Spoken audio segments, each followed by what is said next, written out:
Hello and welcome to podcast. Yes, I'm welcome to podcast. I'm gonna use the editing No, skills and no, I'm no, no, gonna no. The podcast is called Placeholder. placeholder podcast. I was thinking in names and I was thinking that we could go with JCDC because you're JC and I could be Dreamcloud. Oh, yeah, yeah, yeah. That makes sense. That's clever. We we probably should have come up with the name. Yeah, I was thinking, but I didn't think of anything good. Yeah. Well, I was thinking that we should probably decide like what we should talk about in order to have a subject to the podcast first. And Yeah, one of the things that I was actually considering as I was thinking a while ago is that we're both like we both want to be writers. yeah, yeah. Yeah. And so that could be something that could be like cool to talk about. Like we Yeah, could I agree. Yeah. Because actually I was talking with well, you know Mr. Cotton. I was yeah. talking with Mr. Cotton and we just chatted about because I was curious to know like what he wanted or not sorry no not what he wanted how he kind of got into language and I just kind of wanted to know his story in general and you know how things go he kind of began talking to me and like my story and so it was a really good experience because I felt like it gave me some like tools and like things to think about when I'm writing and Yeah. he gave me some advice for like the real world. Like when you start getting into writing, sometimes you're going to start writing things you don't want to write before you actually get into the stuff that you really want to do. And it was a good talk overall. And yeah. Yeah, I gotcha. Like I know how you feel. I've recently been doing a thing where I've been trying to write like 500 words a day. That's sort of been like the threshold that I've been trying to beat.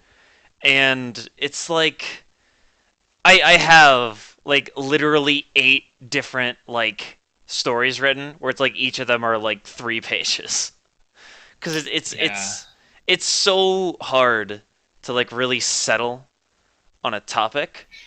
But I was talking to my cousin Ariel earlier, and she actually does voiceovers for these like Amazon books that people will publish, Oh. and she was talking about how what's really kind of in right now is like people publishing short stories on Amazon, but like making all of those short stories in kind of like a sort of connected universe. Cause Oh. have you heard about like this Amazon publishing stuff?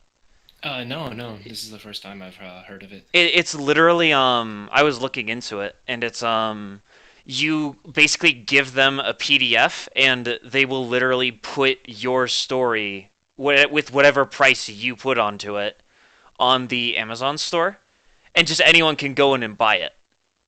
And what's like the typical price people usually pay? That was something that I haven't really looked at. Hmm. Um I wanted to actually do that later today. Because Yeah. what I was mostly curious about is I was curious about how long most of these stories are. Because like what a short story could be anywhere from like 3 pages to 30 pages to 300 pages. Well, Yeah, and I can really get behind like the whole like dedicating yourself to a singular subject because it can be really hard because you can think of an amazing idea for a story that you're at the time you're thinking, oh, I'm going to write a long story about this, but you kind of deplete your ideas faster than you thought you would. And by then you're wondering, oh, what do I do? I've only written about like 10 pages and I have all the ideas that motivated me to write this whole story in the first place. And then the whole subject of like keeping yourself going Mr. Cotton was telling me about how there's this emotional bucket, and when your emotional bucket's like full, you want to write and you write good stuff. But when it's empty, it's kind of hard to force yourself to write something. yeah, I gotcha. And that sort of makes sense because it's like for me, I gave a lot of thought to this and I was like, what kind of story do I even want to put out there? You know? Because it's like when you're if you're gonna put like hours and hours of your life into something and just sort of put it out there, I think it's I don't know where I'm going with this, but it's like No, no, I get it. Yeah, yeah, you got to figure out what do you mean, what kind of story is that hasn't been told already that yeah. you You feel. kind of want to think of something like unique and something you hope other people will like and you'll enjoy writing. You know? Yeah, I Yeah. mean that's I guess that's kind of the beauty of like especially with this Amazon publishing and stuff. Because I mean, it's like I'm probably not going to be the next J.K. Rowling or Rowling. Mm. Well, it's kind of hard to like get to that level because I mean, if you think about it, it's like kind of insane. I don't know about you, but when I think J.K. Rowling and Tolkien and whatnot, I think it's brilliant and all, but it's just it's not exactly my kind of appeal. I don't really want to write something where I just generate all these different animals and characters and He, world because it's cool, but it's not that interesting and yeah, appealing to me in that that's not something I want to do. I kind of want to write something a little bit more stereotypical, but with my own little twist. I gotcha. I think that when it comes to the most popular novels, like when it comes to the Lord of the Rings, the Hunger Games, the Percy Jackson stuff, anything that needs to be popular, it you're not like I haven't read Lord of the Rings yet, but I've read the Hunger Games, I've read the Percy Jackson stuff, and I read a little bit of the Harry Potter stuff. They're not like excellently prosed, and their stories are okay, but they're kind of like cliche. It's So, it's it's are you kind of like saying they kind of piggyback off the fact that it has a lot of originality, or? not. I'm saying that what you need to do is you need to build an interesting world. Uh, Like when people read, people want to be in a sort of like they want to be teleported. They want to go into a world that's so different from their own. And that's what places like the Lord of the Rings does. That's what the Harry Potter does. That's what the Hunger Games does. Is it's like okay. it's that you're building this whole world, and that's sort of at least when it comes to being mainstream popular. I think that's sort of the key is is getting that world building down. Make yourself a world that other people want to live in, especially that like teenagers want to live in because that's sort of the main The target audience. yeah, especially for like movies and stuff. Yeah, that makes sense. Like when you say that it's not exactly prosed the best, that doesn't really matter to a reader who can appreciate the world to its fullest. Yeah. Like when I like watch an anime or read a book, and there's like a sense of like real like enjoyment. Like you really want to be there so much so that you start getting depressed because your own world is not very satisfying anymore because this world that the writer has created is just so much more appealing, and that's what really generates the success that you'd will be willing to give up your own world for just a chance to live in the world that they created. Yeah, exactly. That's what makes you buy like merchandise and stuff. But Exactly. having said that, I think that like being mainstream popular isn't as important anymore because it's like now with Amazon like Kindle, you could literally write a book and you could have like maybe like 100 or so people who are like dedicated readers, but like they buy every single one of your short stories. And I think that like so long as you have like because like let's if you're writing like let's say 30-page short stories and you churn out like one of them a month or one of them every 2 months and like you have like 100 or 200 people buying your book, I think that you could make a decent living off of that. You know what I'm saying?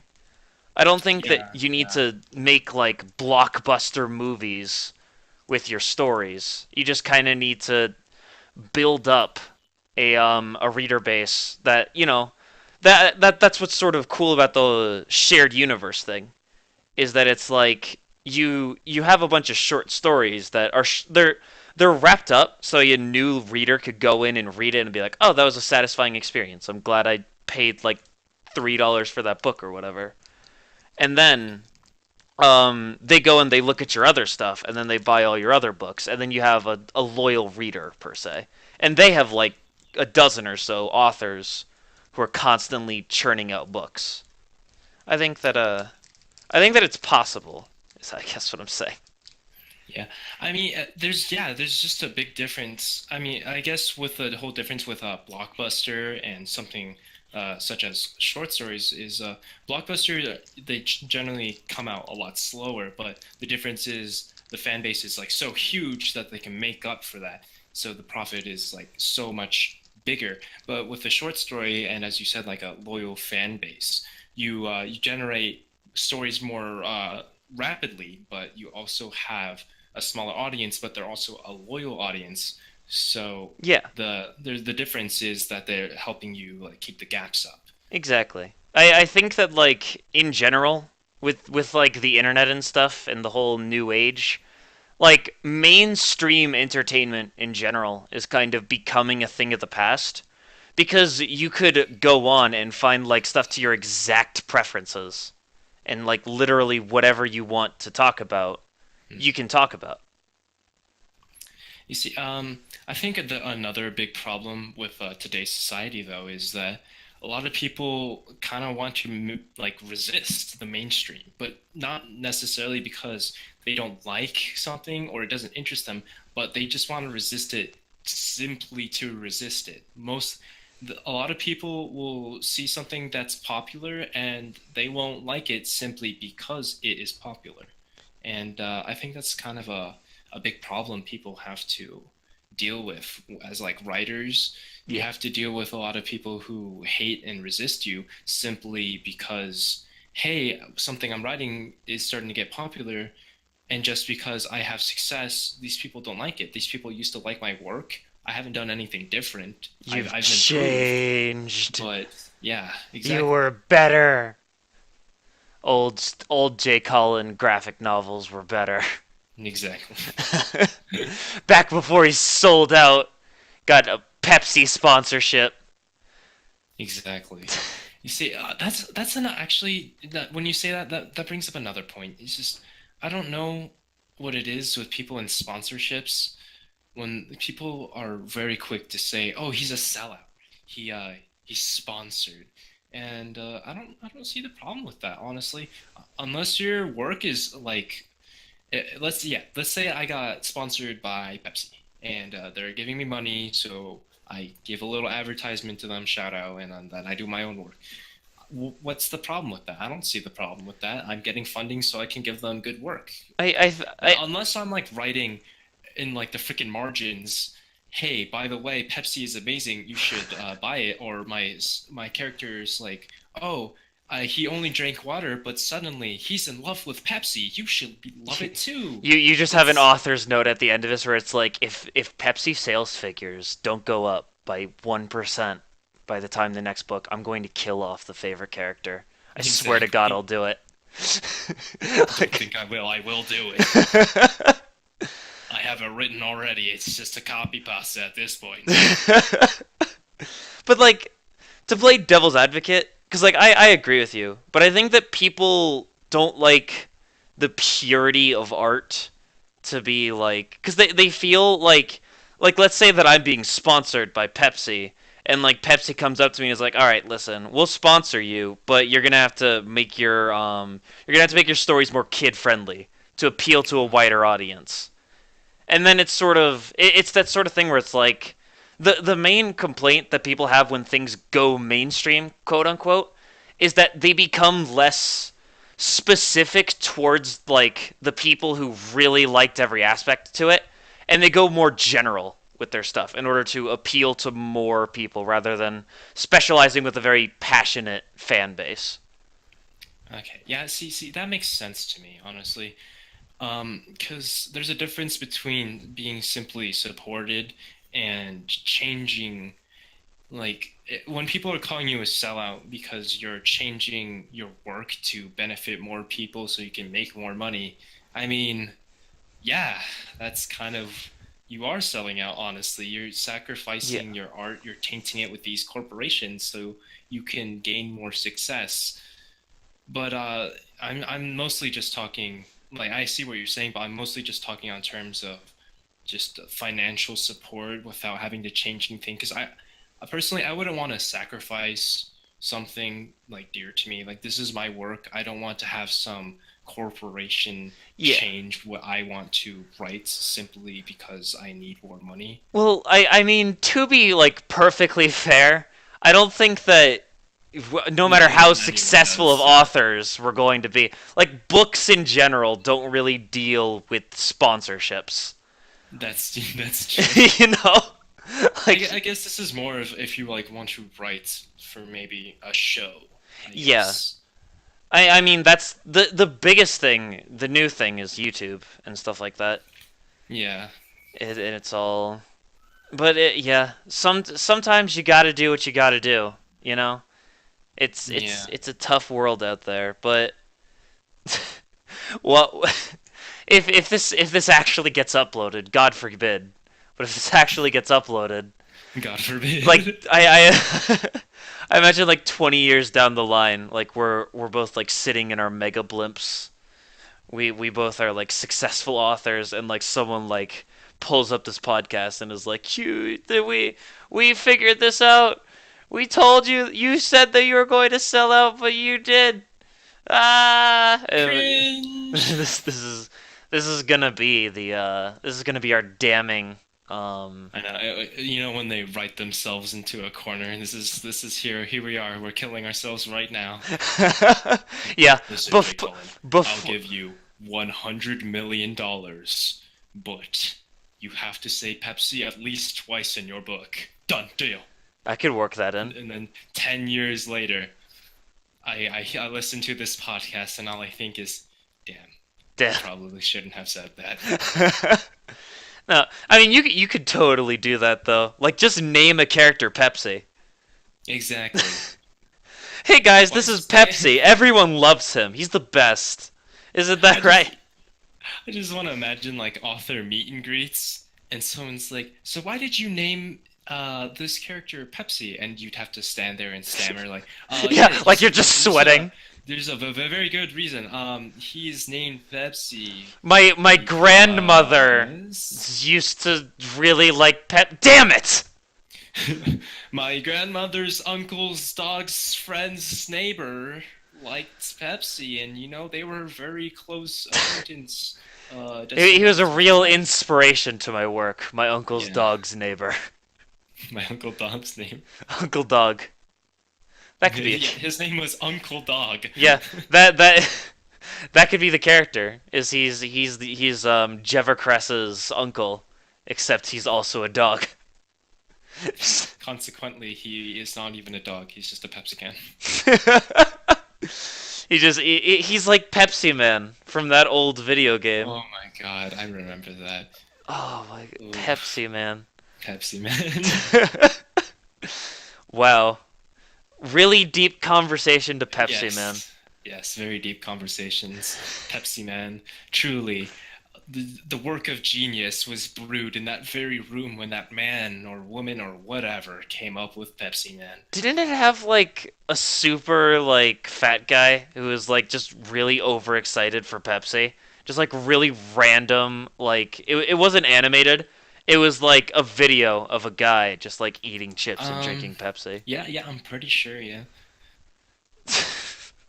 Yeah, that kind of like reminds me of when all the big corporations like dip their foot into gaming, well, mostly food industries and like soda Yeah, industries and whatnot. Like they everyone dipped made a their foot game. into gaming and they said, "Never mind." I I like how we reminisce like we were alive during that time period. When in actuality we just watched the JonTron. Yeah, Fucking. yeah, that's exactly what I got it from. I'm gonna be completely So, honest. JonTron. I literally watched all those episodes of JonTron simply because I freaking loved the intro of every one of his videos. I loved his videos, but that intro oh was just yeah. like my soft spot, my sweet spot. It was just like, yes. Placeholder podcast is sponsored by JonTron. Watch his videos. You won't. No balls. No balls.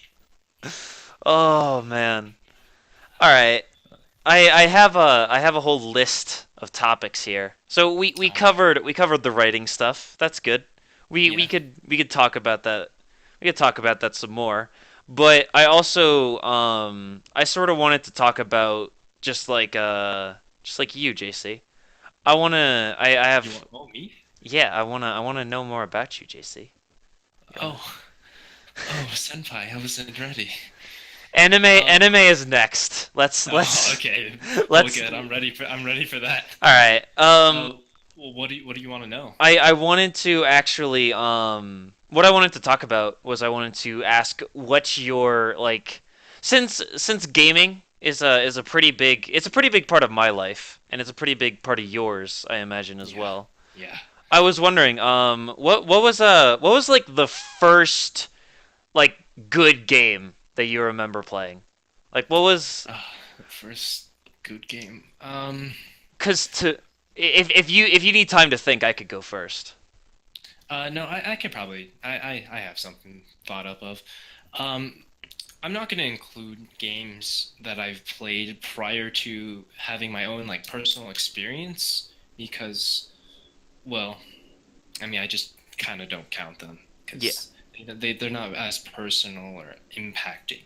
But my first game was I had a Nintendo DS, just like everyone else, and I was at my I think my aunt's house, and I had some relatives over at the house, and I saw them playing a game, and it piqued my interest because there was always something that I wanted from like the Nintendo DS, but I never could get, mostly because of hardware limitations, the kid friendly like atmosphere that the games had to stick to, and Yeah, it's a on and on. Nintendo. I could go on forever about that, but I looked down on their screen and they were playing this really cool action game, and it piqued my interest. I was like, oh, this looks awesome. This is something I want to play. I feel like I'll have a fulfillment because I don't have to play a game and feel like something's lacking. I crave like this kind of action adventure, and it was Kingdom Hearts 358 over 2 days, and Oh. that was my first Kingdom Hearts game. And as you can imagine, I played the crap out of that game. I played that game religiously. Yeah. I just, wow. I had no idea what I had stepped foot into until I had bought the game and stepped foot into it. And How I old think were you when you were really doing this? I flip. I don't know. Freaking. I'm gonna say 8. Babu I'm gonna say JC. 8. Yes, Babu JC. Speaking of 8-year-olds, I also played RuneScape, Oh and yeah. I'm not gonna get too into RuneScape because We want this to um, be somewhat family friendly. yes. Basically, RuneScape was my like ticket into the online gaming and RPG, and RuneScape both made and broke it for me. Because personally, RuneScape is what gave me this intro to this wonderful world of, oh my God, I'm making all this progress, and that's a big reason why I resisted League of Legends for so long because I had gotten so into a game where all it was is building up your progress, making progress, showing off your progress, getting rewarded for your progress. And League of Legends is a game where you start over, make Yeah. progress, start We'll, over, we'll make we'll progress. we'll talk a lot about League of Legends, I Yeah, imagine, in the coming podcasts. yeah. Anyway, but that's enough about the online. Basically, Kingdom Hearts is kind of like my segue that got me into gaming. Because after that, I just Pokemon. And then I beat games and started cheating them so I could experience all the things that the game couldn't give me, but had in its code. Action replay. Everyone had one before they broke it for no reason. And Do you think that's what just turned you into a dirty weeb that you are today? you The know fact what? because I Kingdom don't know Hearts what is turned me very into. anime. Yes, it is. I think there are a lot of things that turned me into a weeb, mostly anime. Yeah, I mean, step one to watching anime. Watch anime. Yes, Uh, exactly. You uh, can't watch anime without anime. True story. But yeah, I guess that's yes, pretty much it. yeah, man. You Do you wanna think it add your was comments? cause Kingdom Hearts is very like story driven? Do you think that was like? Do you think that's what you liked about it? Do you think you liked Oh, the story and definitely, the definitely. characters? I really liked the story of Kingdom Hearts because it's one thing to just mindlessly play away on, say, Mario Party and just play whatever game, and yeah, it's fun. It's like there, there's this there's this sense of fulfillment, and it's probably like the writer in me because Yeah. I was really engrossed in the story. Kingdom Hearts 358 over 2 days. I had no idea what was going on because I joined midpoint between Kingdom Hearts 1 and 2, and I had never gotten to Kingdom Hearts before. So even though I didn't know this, I was able to get so engrossed and into Kingdom Hearts despite not knowing. And it was just one of those things that helped me to really enjoy the game. And so much so, I beat the game, and then I tried it on a different difficulty, accidentally deleted my save file, and pretty much beat the game like 3 times, 100%. And it was such a problem that when my friends said, "Oh, can I play the game?" I'd be like, "Yeah, but you can't save." And because there was only 3 save files, and every single one of my save files are on there 100%. So I was like, "You're not deleting any of these. I am sorry. It's Enjoy your mine. game." Oh man. See, cause like, I actually played the original Kingdom Hearts on PlayStation 2. And when I say played, I mean like, I would do like the Alice in Wonderland worlds, and then I'd go to the Tarzan world, and I'd complete none of them, cause God, I was so bad at video games. And then literally, I had a friend named Jake, and he was like, "Man, I really like this game," and he was moving away, so I was literally like, "You can have it," because I'm never gonna get anywhere past these first couple levels. So I gave Uh, it to him, and I regret it because I feel like now I could probably beat it. yeah, you could probably definitely beat it. Oh Oh man, my God. Yeah. but yeah, I he I think I was introduced to gaming. That's gonna happen a lot. It's okay. It's the natural the process. Told you. But the first time that I ever was introduced to gaming is I was like 5, and my older brother Willie, he had a Nintendo 64, and literally he had come over to my house one day and just set it down and plugged it in, and was like, "Hey Josh, do you want to try this out?" And he actually he loaded up the original Super Smash Brothers, and Oh. that was the first time that I ever I ever played a game, and I mained Kirby and just downbeat all the time, and As everyone has. yeah, and like it, I was like fascinated by it. Like it was literally like it was something that was so crazy to me that something like this could happen. Like I would literally just do like battles where I'd have like 3 computers up and just let the computers fight each other and just watch. Be like, this is I'm gonna interrupt real quick because I saw something online and I thought it was hilarious. But basically, what someone did is they set 3 computers up against each other, and they were named Subway, Chipotle, and Pizza. And basically, whoever won is what they would eat. that. Okay, go ahead. What a way to decide. But they so I got the Nintendo 64, and like it would be taken away like with Willie every time because he would just go, okay, I'm going back home now, because he lived in Reno, and I was just or he lived in Gardnerville, which is a little bit farther away from Reno, which is where I was born. But when I was like 6, for my sixth, oh no, I was 8. Sorry, for my 8th birthday, my grandpa, like he just like had this wrapped up, and he was like, "Hey, check this out, grandson."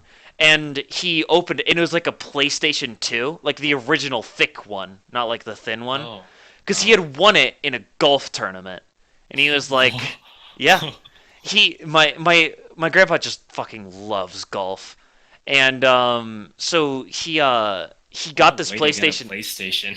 Yeah, so he literally like won, and that was like the first prize. It was this PlayStation, and it was like, all right. So I got it, and once I owned a console, that was it. I was My mom tried to pull me out of it 'cause she was like, "Don't play video games; it'll melt your brain." It didn't work at all, No. and it was like there were a whole lot of like crappy games. I still have them all. Like I'm looking at them on my shelf right now, but I had like a whole bunch of them. And one of the first ones that I ever got was like Sly Cooper, and I played the crap out of that game. Oh, it was. Have you? Do you know what Sly Cooper is? Yeah, yeah. It's yeah. It's like this big combat platformer, and it's. I don't know what it was, but it was just a good game at the time, and Yeah, it was it like, was that. Yeah, that's a good game. yeah. But I In other words, I think that like hearts. so I played games a little bit, but I think that like my first real game that I got, what like the first like real gaming experience where I was like, yes, this is what gaming should be. So my parents kind of sensed that like I was pretty miserable. But at like during the time, my mom was like really strict on ratings. Like it was like if you're not 13, you're not getting a rated T game. That's it. No question. You're not allowed. There's no questions. There's no debate here. And Uh, so I was like, so like what, eighth grade? I must have been like 15 or whatever. And I had heard about this game called Fallout. And uh, Fallout, have I told you this story before? tell it again. Yeah, for the viewers that don't exist. I was so I'm playing like and it's been like a year at this point since I first heard about like the Fallout series, and I was like absolutely obsessed with it.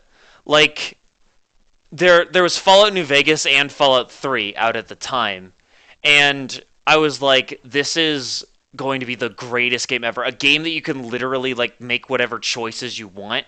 It's amazing. And so in order to occupy myself, since my mom wouldn't let me get Fallout, is I was like, okay, I'm gonna look up every like Let's Play and every wiki article ever on Fallout New Vegas, but I'm going to save Fallout 3 because Fallout 3 I'm going to get and I'm going to play one day, and it's going to be glorious. And so I like for a year I'm just like watching playthroughs of New Vegas and just like this is I want to play this so badly. And finally, like in 8th grade, I discover Steam and the magic of PC gaming, and I was like, "Mom, listen. I'm going to get this for PC. I'll pay for it with my own money that I had saved up for this exact purpose, and you'll never have to see it. Alex, my little brother, won't have to look at it, but I'm going to play this." And she was like, all right. And I was so ecstatic as I walked over and I bought Fallout 3, and I pretty much just sat and watched the download bar all day, just watching it. Because, for months up to this point, I was like, this is the great. You can make your own choices. You can shoot guys. You can be the bad guy. You can make your own stories. It's exactly what I wanted. This was post fan fiction days. Not post. This was mid fan fiction days, where I was like, this was when I really started writing. For writing is a generous term, but point is, it's like I was like, this is gonna be perfect, and like finally at like 6 o'clock in the afternoon, like it finally downloads, and I'm like, oh my god, it's happening, and I click play, and it goes through the whole intro thing, and I'm like smiling, like I'm literally giggling at this point. I have my hands up to my mouth, and I'm like, oh my gosh, this is finally it, and it gets to the That's menu sweet. screen, and I click the play button, and it instant crashed. And I just Oh, stared at my desktop and I was like, what? And I booted it up again, clicked play, instant crash. your computer wasn't good enough. No, it wasn't the exact opposite. I Oh, looked it what? up. I had Windows 7. It turns out that Fallout 3 was so old that it didn't work on Windows 7. You had to have Windows Oh, XP. that is It heartbreaking. I cried. I was so crushed. I was like, there's no possible way it gets lower than this. And I went to mom and I'm just like, this is it. I just cried to her and she was like, oh, it's okay. Why don't, isn't there like another Fallout game? And I was like, oh, can I get that one? And she's like, yes, you can get that one. And then I got Aw. Fallout New Vegas. And to this, like, I have 200 hours into that game. Because, like, pretty much all of 8th grade, it would be I'd go to school, go home, play Fallout New Vegas, and then I'd go to sleep. It was. It was like the first time where I was like, this is it. This is the greatest gaming has to offer. And This is the pinnacle of gaming. and still, like, honestly, when Fallout 4 came out and I was like, oh, I'm gonna play this, and I played it, like the first hour of which I was super disappointed in it, and I realized that's because I was thinking to myself, oh, I'm just thinking that I'm not getting the same experience that I got when I played Fallout New Vegas that first time, and so it's like it totally ruined the first couple hours of Fallout 4 for me, because I was like, oh man, I need to readjust. Hearing your introduction to Steam kind of reminds me of like how I got into Steam and PC gaming. Because after I quit RuneScape for a while, because for me the game just kind of devolved and whatnot. And Yeah. it used to be the best free to play game to oh, you want to take 3 steps? That's $3. Become a member today. You won't know balls. And I was like, okay, well, I can't do anything. Well, goodbye then. So, essentially, I was really into Yu-Gi-Oh, and I wow, yeah, okay, I got really into Yu-Gi-Oh. I used to Yeah. buy singular cards online, kind of into Yu-Gi-Oh, and I played on a website called Dueling Network, and I used to like to watch games live because Dueling Network operated specifically on player judgment, and you had to do all your own effects in your side of the field. Yeah. Um, then it You just it said was I really want to frustrating. attack that person, and then they had to remove that card. It Exactly, wasn't and automatic. it was a lot of pressure because I didn't want to be the guy who like messes it up, and we sit there for 5 minutes while he's like, "Remove the damn card," and you're like, "Is that how the ruling works? I'm not sure." You call a moderator, wait for them to come, and like, "Yeah, dude, that's how it works, duh." And you're just like, "I'm dumb, stop, I'm sorry." Yeah. Anyway, so I looked at people with high ratings because you could play ranked games and then your rating would go up or down depending on you win or lose. And I see this guy, his name's Onduil, and I go into his game and I watch him play, and I'm a big fan, and I'm like, yeah, you're cool, yeah, yeah, yeah. And so we became friends on Dueling Network. He taught me how to duel. We played a lot, and that's why my Steam profile is the card Onslaught of the Fire Kings. But Oh. yeah, that's where that comes from. Anyway, so one day he tells me, "Do you have a Steam?" And prior to this dueling network phase, I was chatting with my friend Emily, and she said, "I'm bored. Download Steam. Find us a game to play." I downloaded Steam, and I couldn't find us a game, but I had Steam, and Ah, that's yeah. that's where that ended. So basically, what ended up happening is I was like, "Yeah, I have Steam," and he's like, "Okay," and he had games for us to play. Let me tell you. We got on there and we played games like Alien Swarm, we played Spiral Knights, we played Killing Floor, all of it, and that's what really got me into one Italian people because I found out he was Italian, lives in Rome, Italy, and everything. So it was just Yeah. me and this grown man. Well, he's not that much of a grown man, but He's there's a a big man age child. difference. Yes, yes, yes. Like he's not that much older than me now, but you know how the maturity differences are when you're much younger. Because I was like, I don't know, I was in middle school at the time of this, Yeah, I so I gotcha. got really into gaming, Italians, and Steam.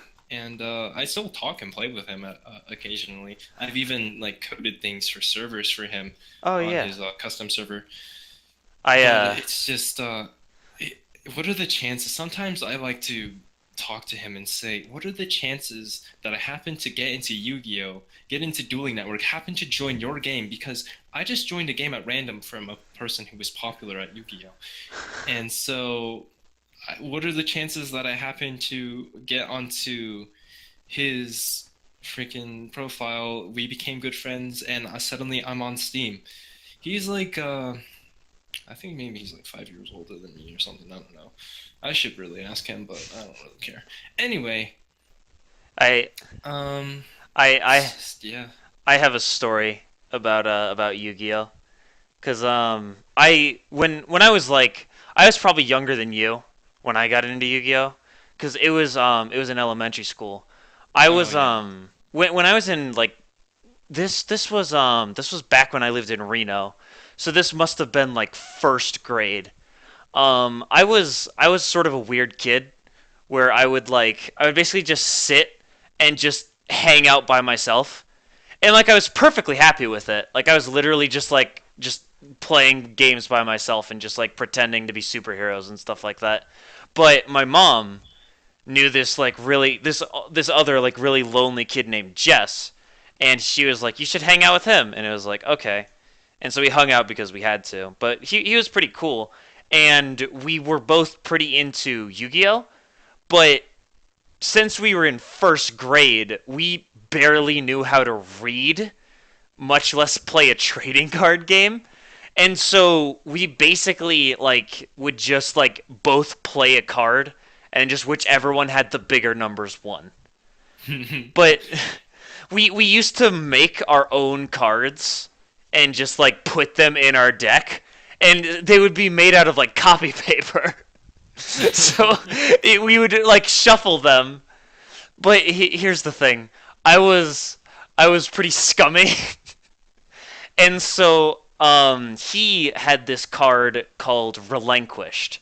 And Oh. once again, we couldn't read and we couldn't follow the rules, but he had like holographic Relinquished. And it was like, and it had like these question marks for the attack. And we determined it's like, dude, question mark must mean infinite attack. It is the best card in all of Yu-Gi-Oh.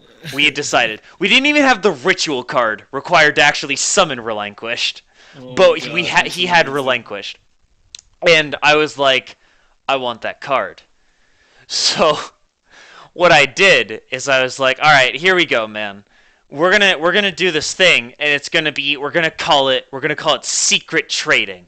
All right, I'm gonna put a card face down, and then you're gonna put a card face down, and we're gonna trade cards, and we're gonna see what we get each other. And Jess was like, yeah, all right, that's fine. And so we both You put did down it. like Oh god. the first two rounds or so, like we both like put down like kind of crappy cards and traded, and it's like, oh whatever. And then what I did is I put down one of my like super good cards, like Flame Ogre or something stupid like that.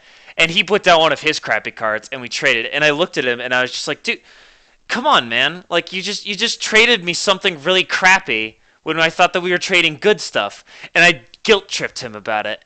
And I was like, dude, come on, you can't just do that. And he was like, oh, all right.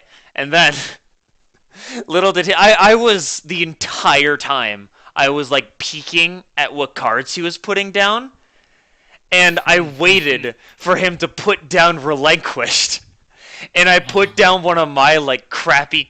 First off, I had him trade back my Flame Ogre because like he felt Oh. bad about it, and then when he put down his Relinquished, I put down like my crappy little Karibo or whatever. We traded, Oh. and I was like, "Thanks, I'm done playing now." Oh. And he just looked Oh, at that's me so scummy. like, "Okay." Because we were friends, and we were both so awkward, and neither of us had any idea like how to make friends, and so he was just like, "All right, I guess this is how it is now." It's- oh, Oh my god. Okay, yeah, yeah. I still have Relinquished to this You very still day. have that I card? keep it. That's amazing. I'm gonna Oh, frame that and put it on my wall. One day I screwed over some kid. yeah, man. Relinquished. Oh, bring that to the dorm and hang it up, please. I I'll would love to see that. yeah, we'll hang it up, and then our third roommate will just be like, "What the Why do you have? It's a memory of our first podcast. Oh man. Oh But yeah, you know what? I got really into Yu-Gi-Oh when I was like I had a hiatus on Yu-Gi-Oh, but I did play when I was really young because my older brother would play Yu-Gi-Oh and he needed someone to play with, so it was me. And I remember around fifth grade, I used to play with this kid, and it occurred to me because I knew how to play Yu-Gi-Oh but not that well, and I keep forgetting stuff because I didn't play it too much. But I knew this kid who didn't know how to play Yu-Gi-Oh at all, and he had Blue Eyes Ultimate Dragon, and I wanted it. So I said, "Hey, let's duel. If I win, you get this card." And I promised him something Wall Shadow, and it was just 1600 attack, 3000 defense. yeah, so Really, something really, that looked good. yeah, but really, really, really long effect. And yeah, and he's like, and I'll take your Blue Eyes Ultimate Dragon if I win. And he's like, okay. So basically, this whole game was not a Yu-Gi-Oh game. He was playing by the rules, and I was playing by the quote-unquote rules. Like Oh my god. Wall Shadow requires so many things to get onto the field, but I was just like, because my card has 1500 attack and it's yellow, I can play Wall Shadow face up in defense mode. And Oh my god. he blah blah blah blah blah. He summons Blue Eyes Ultimate Dragon, and I'm like, yeah. So because and he attacks my Wall Shadow, and theoretically my Wall Shadow dies. But Yeah. I was like, oh, actually, because my Wall Shadow's in defense mode, and it has the ability to go through walls. My it gets double its attack, and your card gets destroyed. And he was like, oh, dang, okay.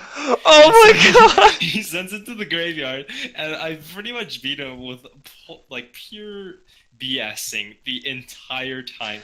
And I basically screwed over this kid using fake rules because anytime something bad would go like something would go wrong, I'd make up some rule, and I'd like, yeah, and I can attack you, and it's gonna one shot you because every time it gets a Oh. direct attack, it does 8,000 life points. Oh, And he's like, oh, okay, and I was like, good game, good game.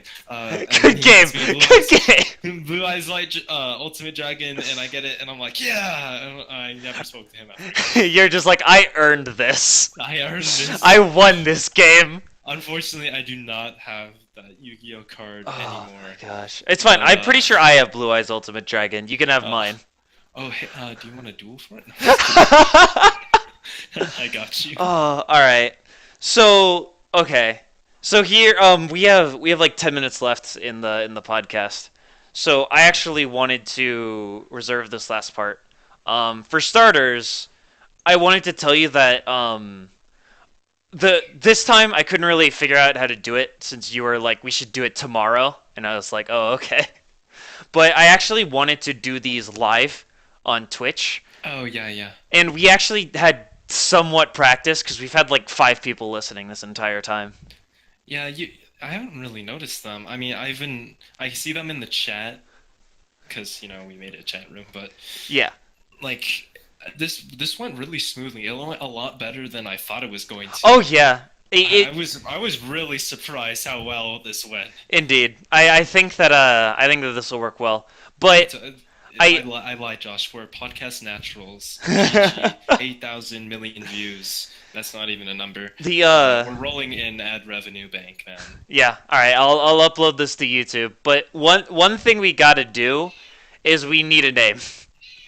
Unless you actually Oh, want to go with placeholder podcast. no, I don't. This is not a crappy game of Minecraft. Sorry. That's a reference for a whole nother day. Um, let's see. It has to be something general, obviously, because we just talked about something general. Yeah. But This is gonna be. Oh god, this is gonna sound like so scummy if we broadcast this, but it's gonna be it's personality driven. Because I mean, I mean, yeah, we're not gonna talk about anything in I kind of particular. like. I'm not gonna lie. I kind of like JCDC because, well, mostly because I can't think of anything else, and I kind of like. I like the name of that. It What just JC Dreamcloud. Boom. what is the chat quote unquote think about JCDC? We're not doing League of Scrubs. Yeah, the League of Scrubs is too like focused, and it feels unoriginal because I know a lot of other people who've also done League of Scrubs, not as podcasts per se, but just in like the League community itself. Yeah.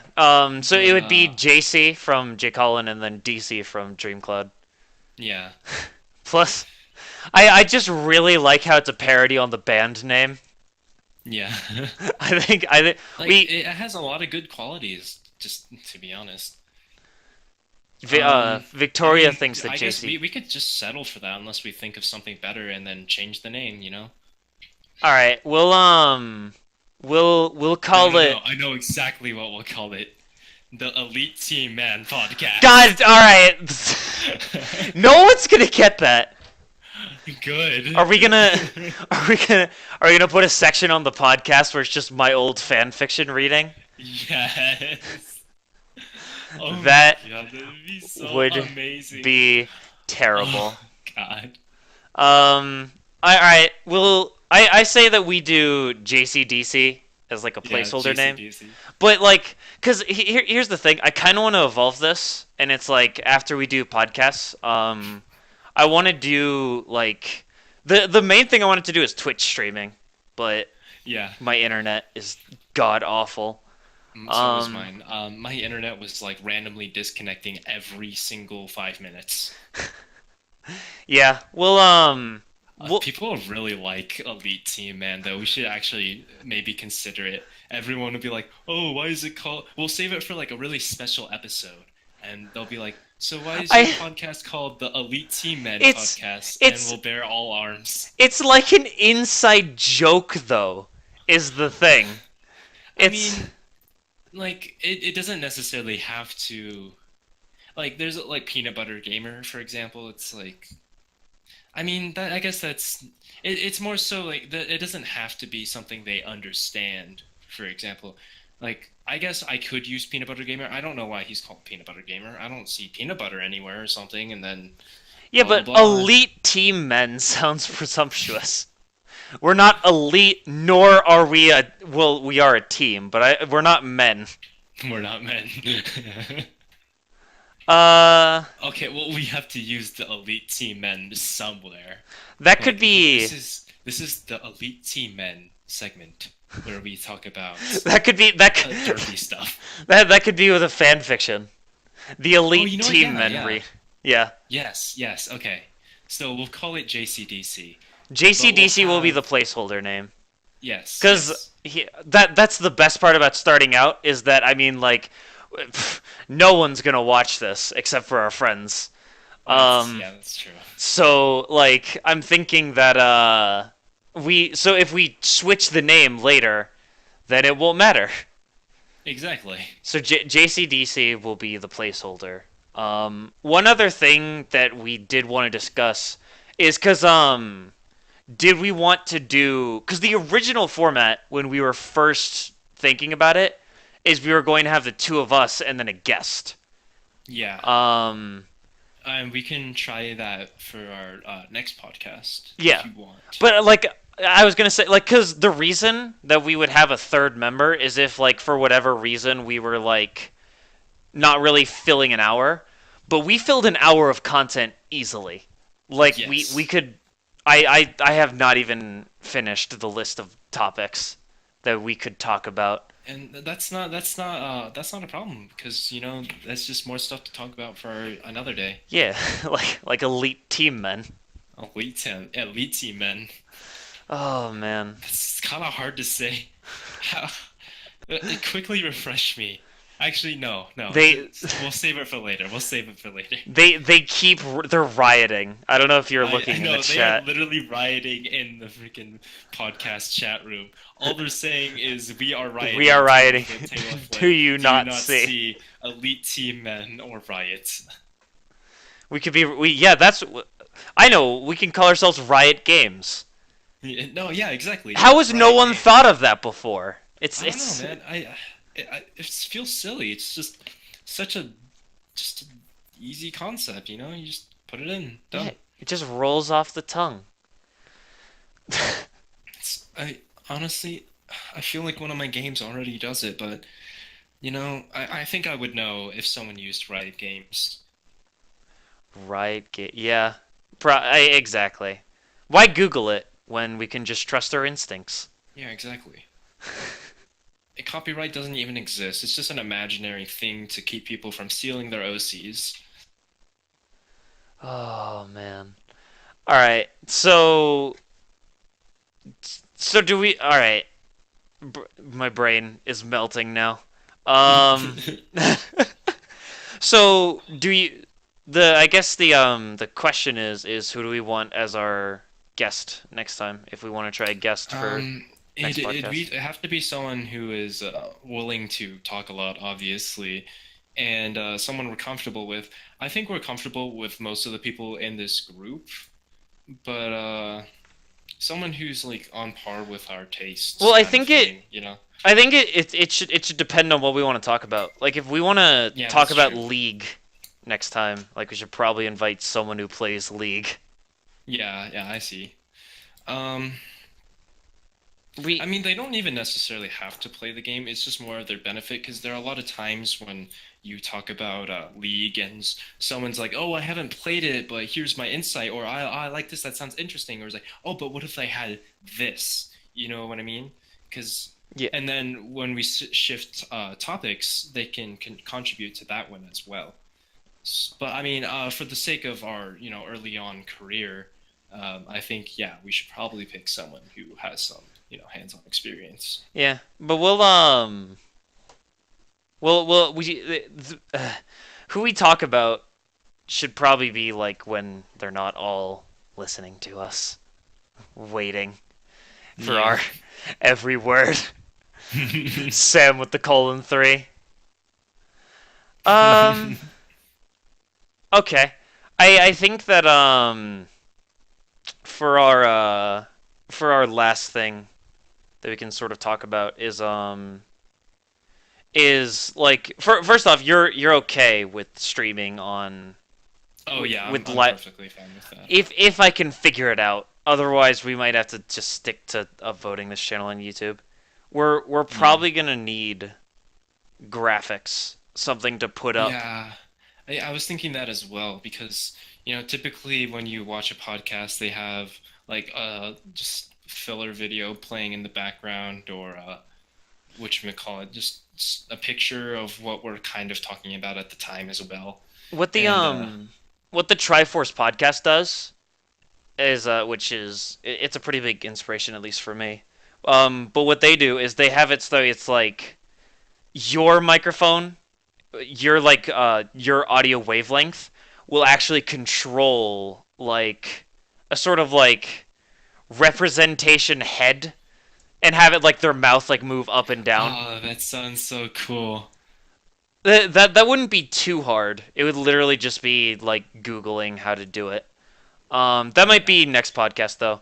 For this one, I'll I'll put a picture of Relinquished. Oh my God, yes. Yes, please do.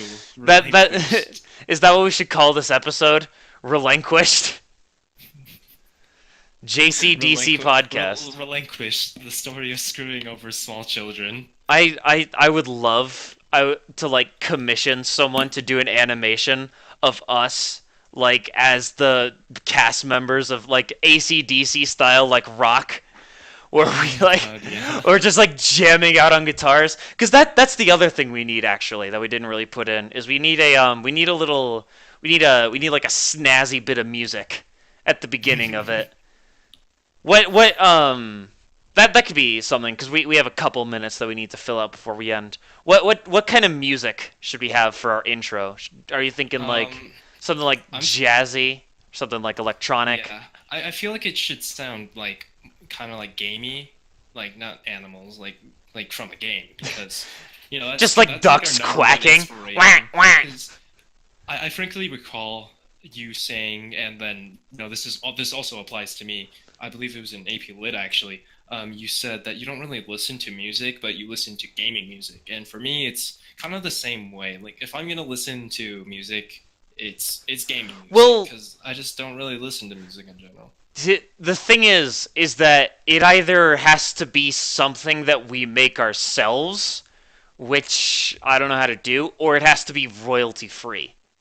Is the thing. Yeah, I mean, So like we can't it have doesn't have like to be. It doesn't have to be straight from gaming, but you should get like a gaming vibe, like an something like 8-bit kind of 8-bit. sound. Yeah, yeah, exactly. I'll look for it. I'll look for Yeah. something. Um yeah, I think that I mean we're like with the stuff that we cut, that's probably going to be like barely an hour. Do you have anything that you want to talk about, or I think that we Um, could end it here. I feel pretty satisfied from that. Don't you? What about chat quotation marks? You guys have anything that Sam once Do you gave have me? anything to contribute? Yeah, do you? Just screaming flash animation at the top Yeah. of their lungs. I think that We already got some quotes. yeah, Is that what turned you into the filthy weeb we know today? JCX old man from I Amiga. don't Yeah, want to talk you're not about the the. only person now who's one of their best friends is someone that they met online. Exactly. So now Alex. Well, he's not an old man though. He's not that much older. I'm gonna freaking ask him now. How old are you? He's not that much older than us though. Like he could hang out with us kind of. He could be a guest on our podcast. Yeah, exactly. Well, I don't know about a guest on our podcast because let's just say he'd need subtitles. Hey, with the meatball. Oh God, is he gonna listen to this? I'm sorry, JC's friend. Yes, if I send it to him. I'm sorry But in he has advance. a very thick Italian accent because he's literally Italian living in Rome, Italy, and he loves his one thing he always does when he's talking on voice chat, which he doesn't do often, but he always interrupts himself and says, "My English is shit." It is one of the best things. Oh man. All right. I think that's a good place to fucking the memes in the chat. I think that's a good place to end. We'll have some sick outro music like playing over us right now. If I Alright, can be arsed. It's fucking sounds good. edit it in. Yeah, anyways, bye. Goodbye. Bye.